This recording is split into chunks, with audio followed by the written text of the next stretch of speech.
church. The sweet corpsy smell. The rustle of Sunday dresses. The wheeze of the organ.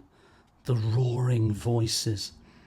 The spot of light from the hole in the window creeping slowly up the nave.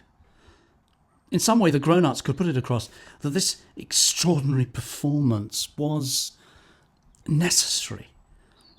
You took it for granted, just as you took the Bible, which you got in big doses in those days.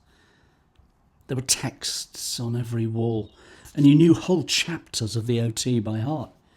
Even now, my head's stuffed full of bits out of the Bible.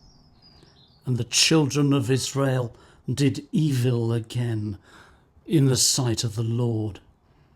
And Asher abode in his breeches, following them from Dan until thou come unto Beersheba. Smote him under the fifth rib, so that he died.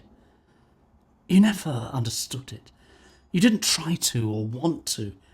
It was just kind of medicine, queer tasting stuff that you had to swallow and knew to be in some way necessary.